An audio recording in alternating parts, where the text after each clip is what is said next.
What's going on, everybody? Welcome to Busy Sticks, the Geekiverse's all gaming talk show. I'm Josiah Leroy. We've got some good stuff to get to today. As always, we're going to talk about what's in our system, what's about to be in our system, the question of the week, and of course, some big news this week. We've got the Nintendo Direct that is hitting us tomorrow, as well as, for me, something very exciting. The Wolf Among Us 2, we're finally getting a reveal from Telltale Games. Wow, that game, the original came out almost 10 years ago. Anyway, with me, as always, my right-hand man, Mr. Baba Yaga, John Fick. John, you ready to talk some video games? Dude, when was the last time we had like a proper Nintendo Direct? I feel like it's been like a year and a half. I don't think I can remember sitting down and watching a 40-minute Nintendo Direct in a very long time, so I'm super excited for that. I don't recall. It's been a while. Yeah. I know obviously COVID messed up a lot with the gaming industry as well as just many other industries in general, but certainly messed up Nintendo's roadmap, and they weren't showing us stuff as frequently as they used to. It just feels like it's been forever, so I'm excited. A 40-minute Direct too, so it's going to be good. Yeah, they've got a lot of time to pack a lot of goodness right into that 40-minute segment. So can't wait to talk about that. Again, this is Busy Sticks. Thanks for tuning in live at twitch.tv/thegeekiverse, watching on youtube.com/thegeekiverse, or listening on podcast services wherever you download your podcasts. Spotify, SoundCloud, Apple Podcasts, you name it, we are there. So before we talk about what's in our system, what we're playing in our PS5, our Xbox Series X, our Nintendo Switch OLED. I'm thirsty, John. It's been a day, I think, for both of us. It's been a busy few weeks. You and I both have some pretty crazy stuff going on right now. You're not wrong. So I'm thirsty. What's about to be in your system? You go first. Joe, I can't tell you what's about to be in my system. We can't do that segment yet. We have to do another segment before I can get there. We've got to do show and tell, baby.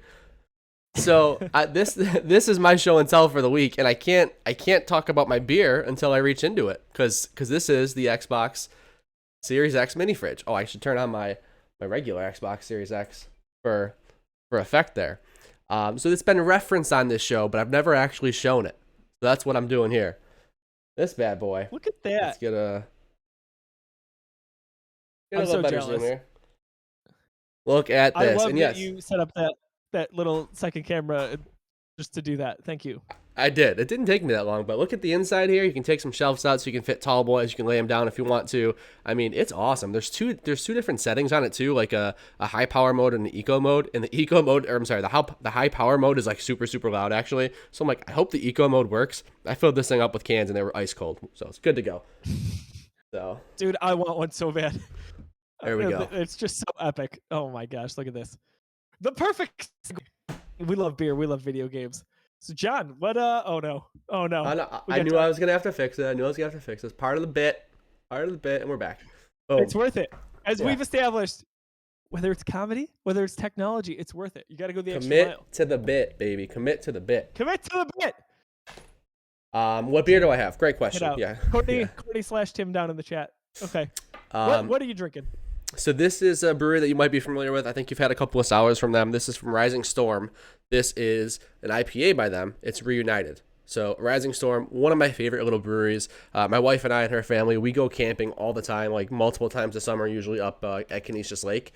And this brewery is like 10 minutes from Canisius Lake. So we're there all the time, hanging out for a beer there, taking beers back to the campsite. It's just a cool little place. Very happy to see that Rising Storm has been coming to Buffalo more frequently, and happy to see them make more IPAs because they're good at what they do. You and I have definitely shared a few of those, or at least I have in your presence over in Clarence there. Yep.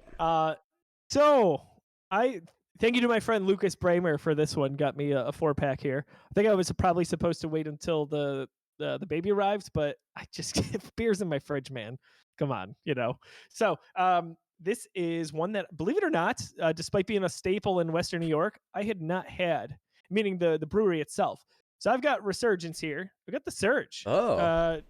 Yeah, it is a New England style IPA, which of course has been my jam for a long time now. I'm in that phase. 6.5%. The word I would describe this as, if I could just give one word to it, it's crushable, man. Oh yeah, this is the perfect mix. And sure enough, it's right on the can. That was your first experience with Resurgence, having that for the first time? No, the Surge specifically. Oh, okay. I thought you meant Resurgence. Got it. Understood. Okay. Yep. had plenty of resurgence, just not this one, which is one of their most popular. Yeah. The beer formerly known as Sipmo 2.0, this crushable New England style IPA is full of hoppy juiciness. Bright tropical fruit notes dominate this hazy brew. Yeah, it does. Oh Awesome. my gosh. Yeah, definitely a big fan of that. So pouring me some there. Now, John, another thing you and I kind of made. Oh, crap. Hang on. Nice save. Oh, boy. Oh, boy. That was a close call. That's a terrible pour. Terrible pour. Too much head there. That's what she said. Stop it. So That's terrible. Yeah, wow. I don't know what happened there. Anyway, we've got something that we can kind of share that's fun with this. We've made an official list of all the beers that we've had on the show so far. You have. I haven't gotten around to doing it yet. Sorry, but I will. I'm gonna do it. You reminded me now. After this, I will do that. But yeah, that was a great idea. Talk about that. All right. So on Untapped, frankly, I don't know if you can look it up. I can share it with you, or I can post it on social media. So maybe I'll post it on the YouTube description for this. But you go to Untapped and search, if you can, Busy Sticks. In parentheses, you'll see Josiah, because there's going to be a Busy Sticks parentheses John. And it's a list of every beer that I've had on Busy Sticks so far. Funny enough, John, we've had 10 episodes. I've only had 9. Man, that really threw a wrench in things, having that energy drink the one week. But course to be it did. fair, I was very, very sick. So, look at that. Look at that. Love it, Chris. Make a Geekiverse Untapped. I considered it. So if you go out and Untapped, if you're able to search Busy Sticks, if not, I will post the link to it. But you can see the beers that we've had there. I've got my rankings, my scores for each of those, as well as where I purchased them. So eventually, John is going to have the same thing there. But John, cheers to you, my friend, for a number of reasons. First of all, Busy Sticks. We're talking video games. Cheers there, my friend. But second of all, I've got some big stuff going on this week. They can't get over your comically large. Anywhere. Just put it down, man. Just pick it up. Yeah. So. Oh boy. You're moving. Yep. I get a family edition on the way. This may be the last time we record this in this setting right now. That's possible. It is possible. Kind of crazy. End of an era. 11 long-running episodes. Yeah, we'll see. The move's gonna take a bit. We've got this place for a little bit still too. So we're gonna have some overlap. It's gonna be a slow move for us. So we'll see. Oh, Don't let Joe pour a beer. We got the clip. I can't wait to post that all over the place. Also, it's not the first. It won't be the last. You can't read it on there because the head is just so ridiculous. Oh, a little bit. But it says Prost, which is cheers in German. Oh, cool. So, nice. Thank you. Thanks, Dad, for that. All right. We got show and tell out of the way. We got What's in Our System, a foamy beer, a Star Wars story by Josiah Leroy. What's in your video game system, John? What have you been playing these days? I know we're winding down, getting ready. We're 10 days away from Horizon Forbidden West. I know Tim's been playing the original. What do you got going on? One thing and one thing only. Pokemon Legends Arceus, man. I just can't stop. I haven't even if you've played the game and you see my screen, you might realize I'm like in the end game now. Like I'm on like one of the final missions. The world's in a specific spot right now.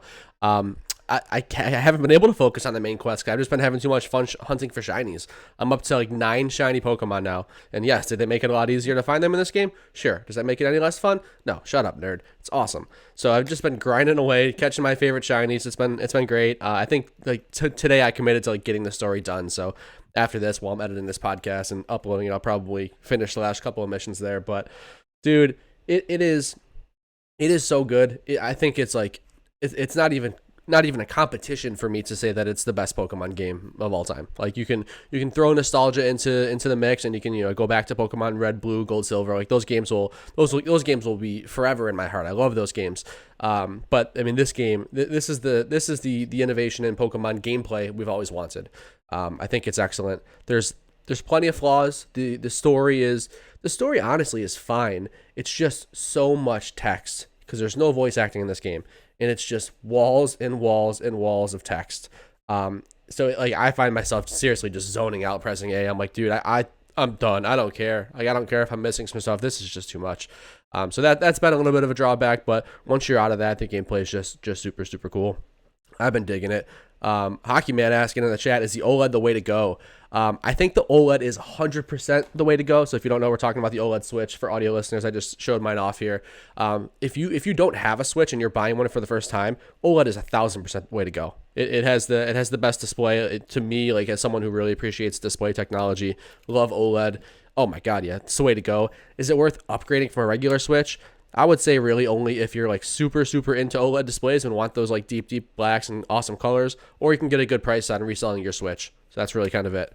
But yeah, the OLED Switch is great. Pokemon Arceus, can't say enough about it. Great game.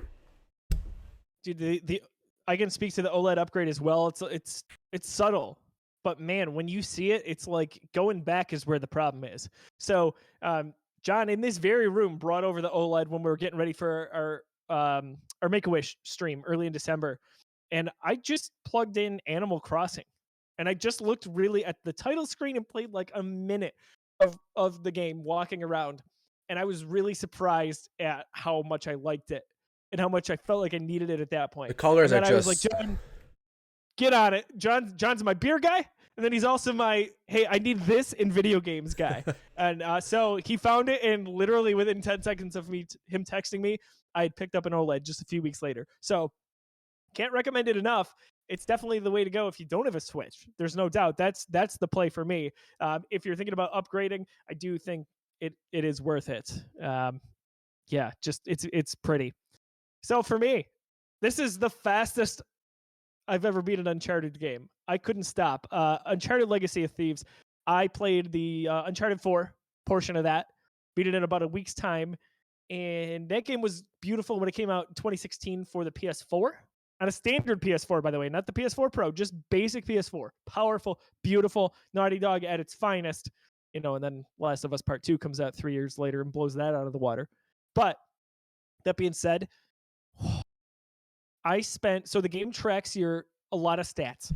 One of which is it keeps a counter on how long you are not moving. The problem back in 2016 was you didn't know a cutscene was over half the time. It would shift back to your character and you're like, oh, I'm in control of Nathan Drake right now. Even knowing that in this day and age, in the year 2022, on a powerful PS5, I stood around for over an hour and a half of my 12-hour playthrough. Right. Crazy. Just crazy.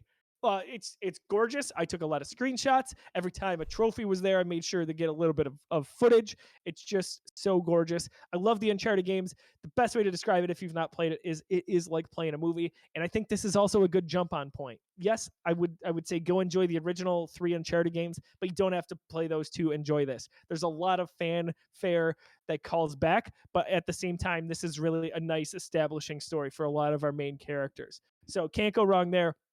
I just started The Lost Legacy. I might like that game even more than Uncharted 4. I'm a huge Chloe Fraser fan, man. I know. Chloe Fraser is awesome. Always awesome. It's so great having her in the driver's seat, so to speak. And the nice thing about Uncharted is you don't have to have Nathan Drake necessarily as the title character. And I think that's where the direction is going to go eventually. Like, maybe we'll get one more, Uncharted 5, we get Nathan Drake in there, but man, you could theoretically have a game about Elena. You could have Sam Drake in there. You could have a full entry about Chloe. The other thing I want to mention is if you're interested, maybe The Lost Legacy is a good jump on point because it's a shorter game. So it's like what Miles Morales is to PS4 Spider-Man from 2018. A little bit small, definitely not a quick game, but enough where you can really sink your teeth into it, enjoy the story without feeling like you cut corners. And of course, it's from the same production team. Yeah. So it's beautiful. The gameplay's good. Can't go wrong. Narrative is awesome too. And I would say Lost Legacy is a great jumping on point because it's so far removed from that main story, right? So you're talking about your main characters over there in Uncharted with Nathan and Sully and Elena and everything like that. This very much is a different story. Of course, there's references and Nathan's voice or name gets brought up and stuff like that. But you can certainly just play this game and not have touched any of the Uncharted stuff and almost miss nothing, right? Like it's a very standalone experience. So great jumping on point for sure. Question for you: so when it comes to this remaster, this PS5 re-release or whatever they're actually branding it as, do you feel like the visuals are actually improved, not just like frame rate and lighting and stuff like that? Are there like texture differences and stuff like that too, or are you not sure? Is it tough to tell? I think it's relatively tough to tell. Having a little bit of a moment where I'm looking for it this time around, I think it's definitely there. Okay. But the thing is, the bar was so high to begin I with. know. This is not your average PS4 to PS5 upgrade. That game looked phenomenal in 2016. So for them to get where they got this time, it was polished on the top to me. The other thing I'll say too is, John, there's 3 different modes. There's basically your balance mode. You can go high frame rate, or you can lock to resolution and have a lower frame rate. There's not a huge difference between the 3, which again I think speaks more to the quality overall of it. Like it's so well done. Okay. You got to pop it in if you got a PS5. If you have either game, Lost Legacy or Uncharted 4 for PS4, you can upgrade for only $10 right through the PlayStation Store. That is a hell of a deal. That's Plus, killer. you do get a pre-order.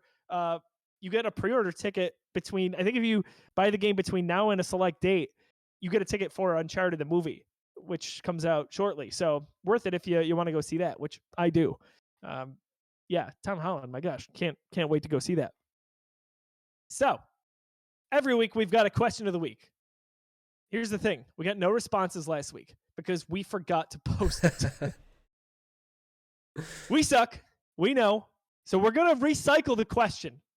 Sorry, we like this question enough where we want to get some answers back. We think it's a good discussion. We talked about it on our last episode of Busy Sticks when we had a full cast. It's, do all of the 2022 major video game acquisitions concern you? We're talking Activision to Microsoft. We're talking Bungie to Sony. Probably a few more on the way. Does it concern you at all? We'd love to hear. Get in the conversation. Check us out on Facebook, Twitter, Instagram, of course, youtube.com/the Geekiverse. Or get in the conversation wherever you can, including twitch.tv/the Geekiverse. I see John doing that right now. He's a smart man. Absolutely. So before we get to our Nintendo Direct predictions to die by. Just kidding. Don't do that. For me, I'm a big fan of Telltale Games. When Telltale Games went under a few years back, I was really disappointed. I like the point-and-click story adventure game. I like those episodic releases. Telltale was revived in some way, shape, or form. And tomorrow, so February 9th, we are getting our first look at the long awaited The Wolf Among Us 2. So from Telltale Games Twitter, greetings from Fabletown. You're invited to join us for a behind-the-scenes look at The Wolf Among Us 2 and more, hosted by Jeff Keighley. Never heard of him. Wednesday, February 9th, 10 a.m. Pacific, 1 p.m. Eastern Time. Hashtag The Wolf is back. A lot of behind the scenes here. I imagine we get some looks, some screenshots, even maybe a little bit of a trailer at the end.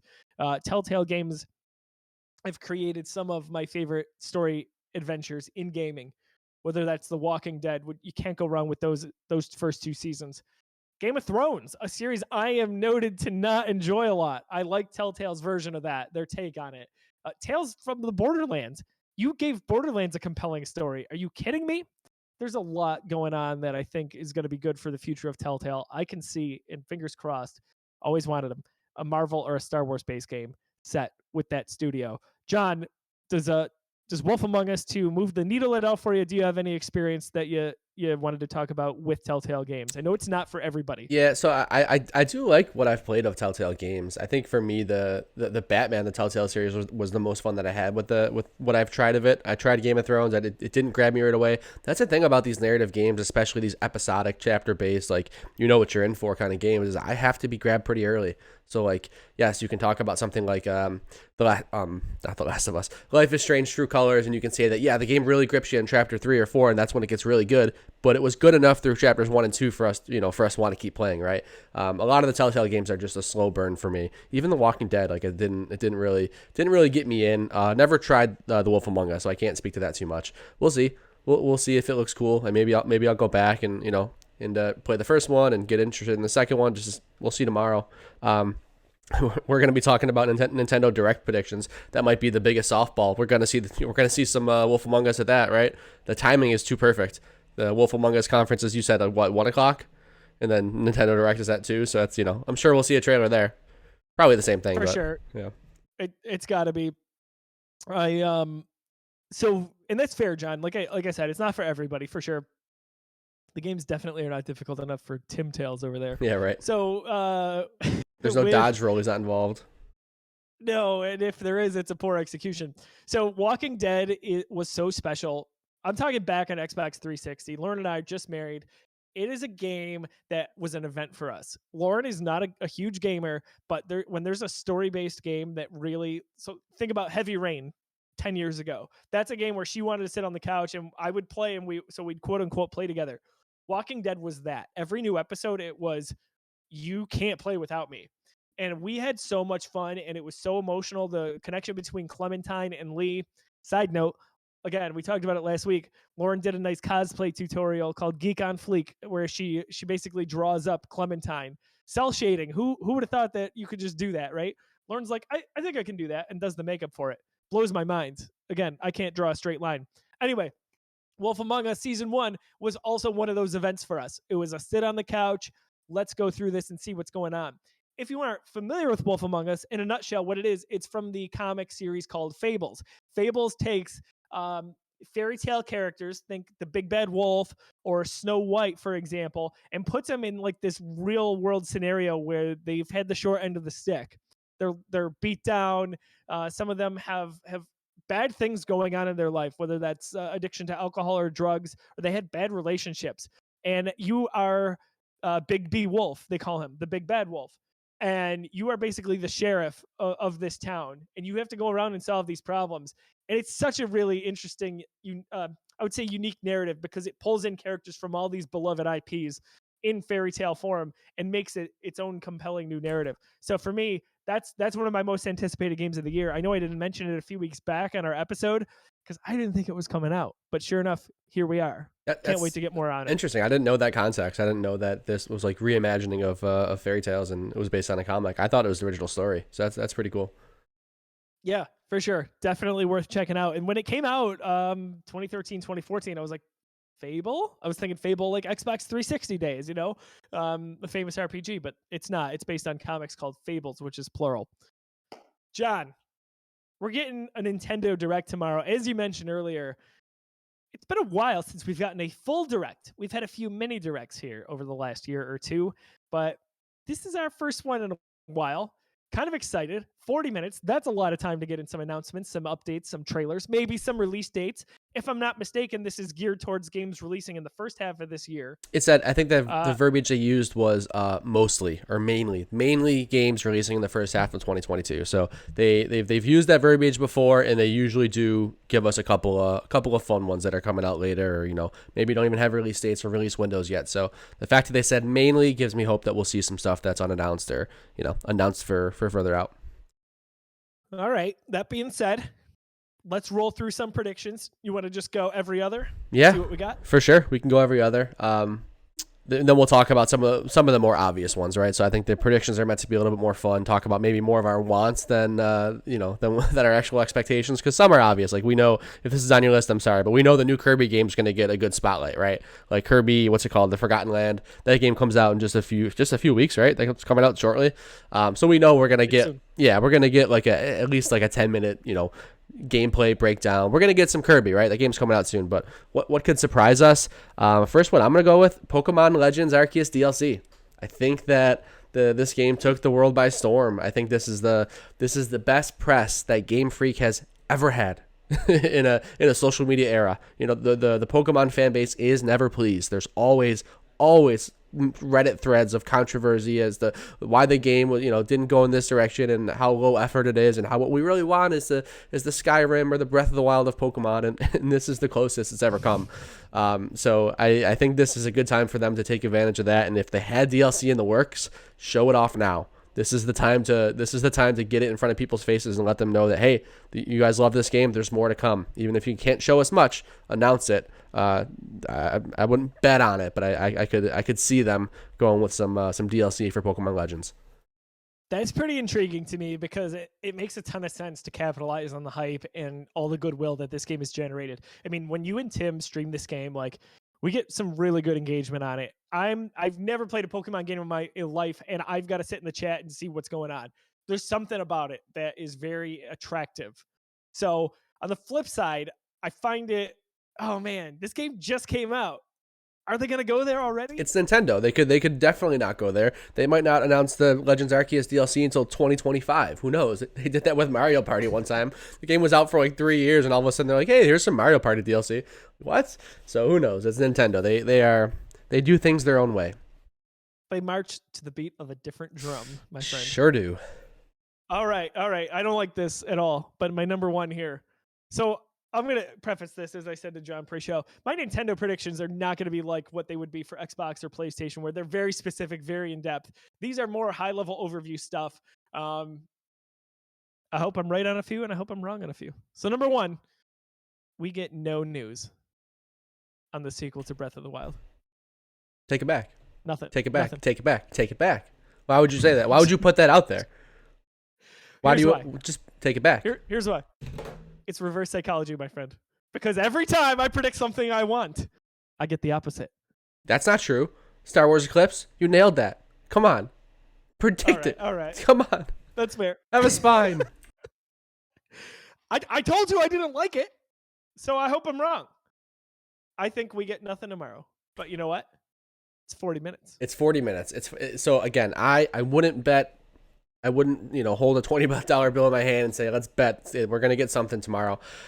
I just hope we do. I just really hope we do. And I could see it. So I'm close. I'm further from you where I wouldn't bet that we don't see it. I could see it happening.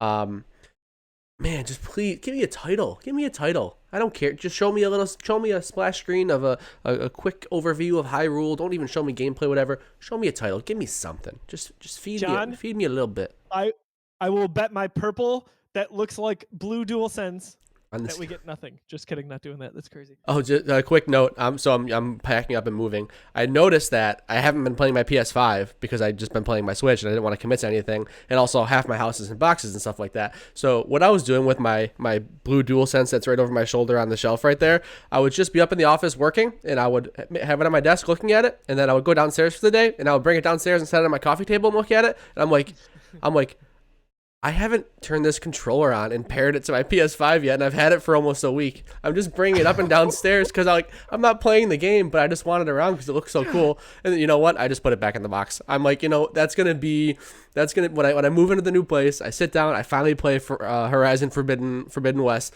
I'm gonna break out the new DualSense. I haven't played a single minute with it yet. It has never even been. I don't even know if it turns on. Might be a lemon. Oh my gosh, this guy over here. Here's John. He's going. All right, going upstairs, going to my work meeting. Dude, it's... Here, put that there, yep. Not even kidding. Like, downstairs. I wrap up for the workday, I grab my water bottle, I grab my iPad, got my phone, make sure I got some headphones, head downstairs, and I grab the controller too. I'm like, what am I doing? It's not even paired to my PlayStation. So silly. Oh, John. Yep. Look at this guy over here. He's so cheeky. All right, what's your next prediction? Game Boy games coming to Nintendo Online. Give us Game Boy and hopefully Game Boy Color. Just expand Nintendo Switch Online. We've been asking for Virtual Console. They've given us breadcrumbs. They've taken 2017, so 5 years to just slowly give us stuff of the Virtual Console. Give me some original Game Boy games. Let me play the OG Pokemon games on here. Like let me have it. Play Tetris. Come on, Game Boy Switch Online. That's my next one. That's what I want. Do they increase the price, J-Mac? Dude, if they add Game Boy and increase the price, get out of here. Are you kidding me? I don't understand, but I can follow their logic by increasing the price with N64. Terrible decision. I haven't even purchased it. I still have the lower tier. I haven't even played any of those N64 games. But oh my god, if they increase the price by adding Game Boy games, that would be a nightmare. It's just a difficult conversation in value right now, right? Like we've beaten this drum to death that you've got Game Pass out there. Game Pass Ultimate, Xbox Live, even if you just need that. PlayStation's got some good stuff going on with PS Plus. Like, it just doesn't compare when you try to get into that arena. So, for me, that would be crazy if they increase the price on that. My brother-in-law, so we share a family plan. It's me, my sister, my brother-in-law, Lauren. We've got the 4 Switches on there. We had the basic plan. My brother-in-law upgraded to whatever the new plan is. And I'm like, dude, frankly, I'm not going to use it. Like, I'm sorry. It's just, I'm not going to get there. You do what you want. But for me, like, I'm just never going to use it. I don't know. Like, if there's an N64 game I want to play, I have it. Like, Right. I'm gonna break out the N64 and go do that. Yeah, I mean, if I ever wanted to go and play Ocarina or something like that, I probably would, just subscribe to the higher tier plan just for the month or whatever. But yeah, I just don't play the virtual console games enough to pay for a subscription for that reason. I let my Nintendo subscription roll just because like I'm stupid, I guess. It's just cheap enough where it's like, okay, I can justify it rolling because I might play online. I might do some, I don't know, Mario Party online or Animal Crossing if I hop back in to visit someone's village and stuff like that. So I've kept that around, but yeah, I can't see them increasing the price if they add something like Game Boy or Game Boy Color. Yeah, so help me. Number 2 for me in terms of predictions, I think we get, this is so vague, I think we get something Metroid tomorrow. That could mean a few things. Prime Trilogy. That could mean, that's my hope. I want the trilogy. I want to play through that. Me As someone too. who's never played through it. Same here, man. What's funny is I think a lot of times you see publishers dip their toe in the water to gauge interest for something. Case in point, Crash Bandicoot a few years ago. Let's remake the Insane trilogy and see what the demand is. Oh my gosh, it's through the roof still. Let's go make Crash Bandicoot 4. Oh, and that, all the way from the and that game sold well. Let's take that studio and let's let them make Call of Duty games. Awesome. Right. Hopefully Microsoft writes the ship on that. Yeah. They're Spyro, Tony Hawk. We've seen this with a lot of franchises. No doubt. Here we get Metroid Dread, the first 2D Metroid game in a long time. Does very well critically, commercially. Backwards, right? Because you have a new entry as opposed to the remaster or the collection. Typically, it's the collection first, and then you get that.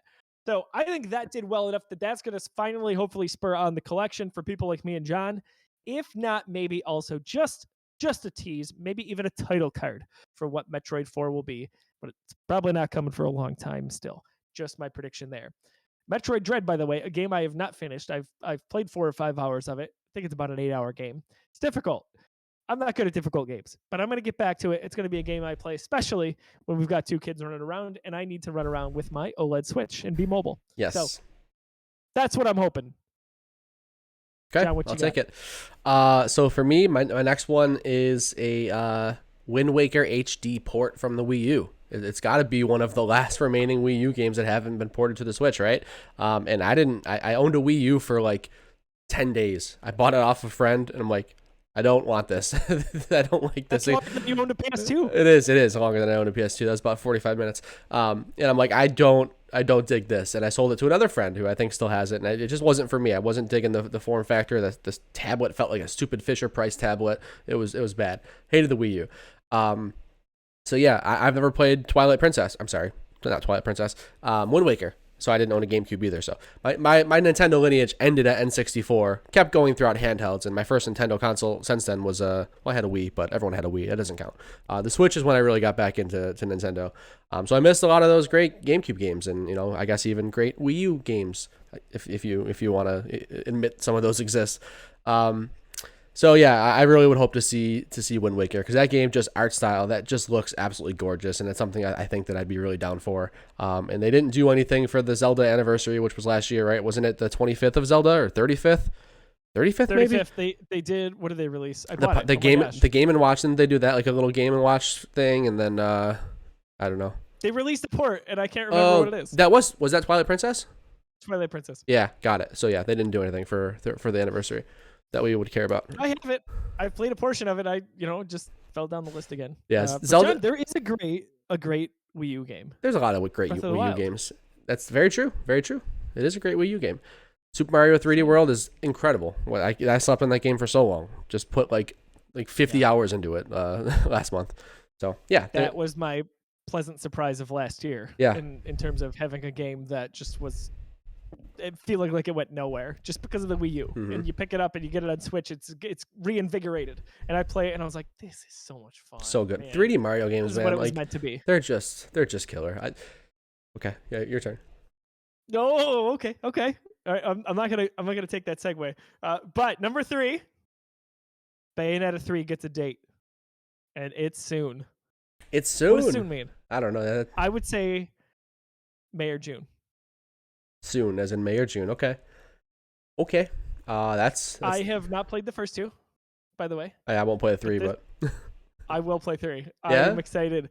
I tell myself I'm gonna go back and play 1 and 2, but you know how that goes. those are on 3 Switch, is right? something that yes. Yeah, I thought they ported those. I own the original Bayonetta because it was a Games with Gold on Xbox 360. Adds People up. forget about that. They associate it with Nintendo for good reason, but that is one I'd love to go back and play that and get achievements. My gosh, maybe I'll play that on my Series X. Probably be pretty pretty of an upres. Any more predictions? Pie in the sky. Show me some more Mario. Ugh, give me a Mario. Give me another Mario game. It's been so long. I don't care if it's Mario Kart. I don't care if it's a 2D Mario. I don't care if it's a, you know, I would love another, like kind of what they did with Breath of the Wild, and they've done a couple of times. Like, give me another game in the Mario Odyssey engine. Give me a Mario Odyssey 2. They did that with Galaxy and, Galaxy and Galaxy 2. Those are the last, like, actual 3D Mario games to come out. They did a 1 and 2 for that, and I think the turnaround time for those were like 2 years in between or something pretty short. I'm pretty sure. So, man, give me a Mario 3D something Mario 3D. I forgot Odyssey had a sequel, or not Odyssey.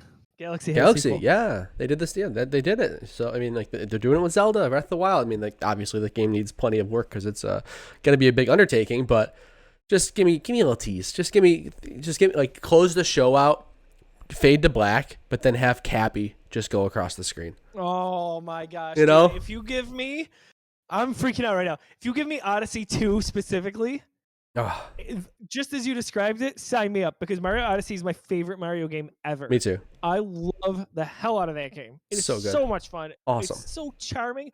That New York, that tune. New Donk City. Oh my god. Killer. I love it. Absolute chills.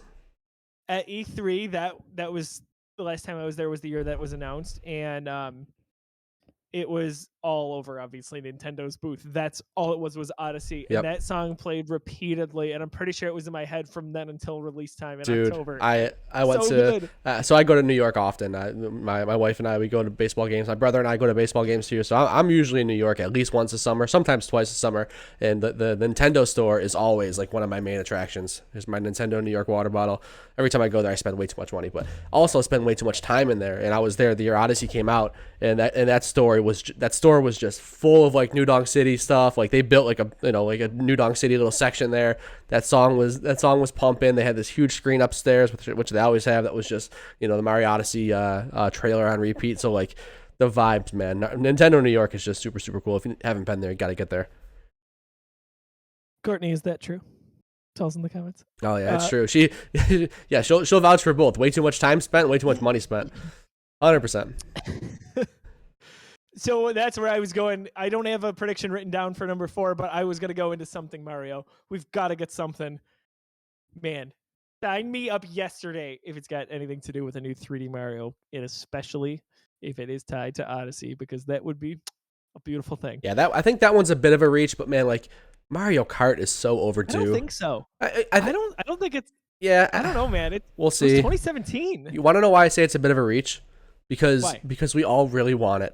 I just don't think Nintendo just is like, oh, they really want this. Let's pivot for like a decade. Like let's pivot for a decade. Do something different that they didn't ask for. But like we know they want this, and like maybe eventually we'll give it to them. Like that's what they do. And they're good at it, and we still buy it, and I still spend hours in the stupid Nintendo store. Like J-Mac just said in the chat, we're giving Nintendo too much credit. They're just so weird, man. They're just so weird. They obviously have a method to their madness. They know what's going on. Like they're doing something right, besides the Wii U. But yeah, right. Yeah, J-Mac, I think Metroid Dread was like 15 years, if not a little bit more. But yeah, it was a long time. They do that. They hook you. They create this addiction. You need it, but you don't get it for a while. Yeah, I don't know. Weird decisions for sure. But hey, hopefully we have an epic day tomorrow, and then maybe we've got to record another episode. Just saying. We'll have to talk about a lot of Nintendo things in the near future. That is what we've got for our predictions. We want to hear yours. Get in the chat at twitch.tv. Also, at youtube.com/Geekiverse. We'd love to hear from you, as well as all social media on Facebook, Twitter, and Instagram. About to wrap up this episode of Busy Sticks. If you haven't already, go back and watch our episode 2 episodes ago. We were able to record with Greg Miller from Kind of Funny Games. We had a live show on Kind of Funny's Twitch, which was just a dream come true for John and I. You can watch that full episode or listen to it wherever you download podcasts.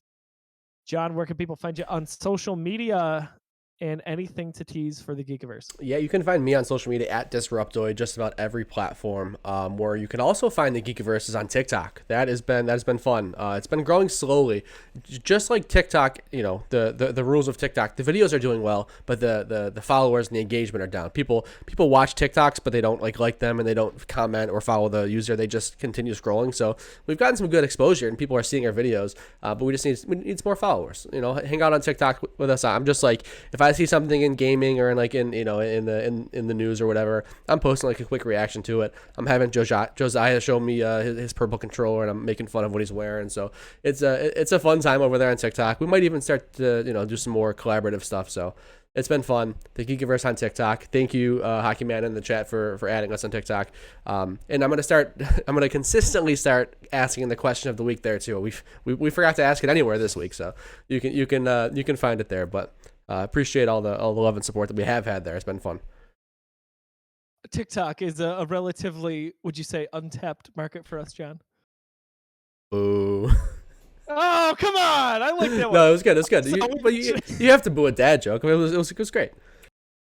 It's my brand, and I will die by it. So, Untapped, we mentioned. If download the app, you can. Yeah, I can change my username on there. I don't know if you can find them. I was just trying to search the. We'll just make sure at every episode of Busy Sticks, we'll make sure we have the both of our playlists. I almost said our lists. I mean, it's a playlist, right? We'll have them both in the description, so we'll make sure we link those, and I'm sure we can do it in the podcast description as well. So we'll keep the links out there. I don't think Untapped lets you search for people's lists. 100%. It's fun, we chronicle every beer that we try in general, John and I do, but to add it to what we love in video games, it just makes sense, man. Video games and beer, damn it. So on social media, PlayStation, Xbox, Twitter, you can find me. I am Brosiah. Would love to play you in some Chell. If you're sticking around on Twitch, in about a half hour to 45 minutes, I'm going to be playing Tim Talbot in NHL 22 on PlayStation 5. You can come cheer me on. Boo him for sure. It's going to get ugly for him. One of us, probably. For him, thank you for having my back, Bobby. Oh, yeah. I mean, that's an easy one. I know what I'm putting my money on in FanDuel tonight. I think I'm going to go with the Vegas Golden Knights. Got the roster update. We've got Jack Eichel. Got Jackie Boy. I'm ready to tear it up there. Whoa. Challenge flag. He's not active. Challenge flag. False. He's in a contact jersey now at practice. Saw that. He's not active. He's not playing. He's not actually on the roster. Okay. We got to figure out how we Logistics. define active now. We'll see. Baba Yaga, you beautiful son of a gun. Thank you for joining us on Busy Sticks. We love video games. We love beer. We love talking to you, the community. We've had so much fun in the short period of time since we launched our brand new Twitch profile, twitch.tv/thegeekiverse. Every time we do anything, pre-show, during the show, post-show, we are streaming live to you. What would help us if we could so formally ask? We need some followers. We've got to get to a certain number before we can become an official Twitch partner, and we are almost there, just a few more away. If we could have you tell one friend about us, if they've got a Twitch profile, send them the link. We would be eternally grateful for that engagement. It's fun to see the numbers go up every week. It's fun to see the chat where it's at. Thanks to our moderators. Man, just good times all around for the Geekiverse coming up. If you like this shirt, by the way, if you're watching the video version, that's game day. Go check out our friends over at 26shirts.com. For John, for Josiah. We had a good time here at Busy Sticks. We'll catch you all soon. Have a wonderful evening.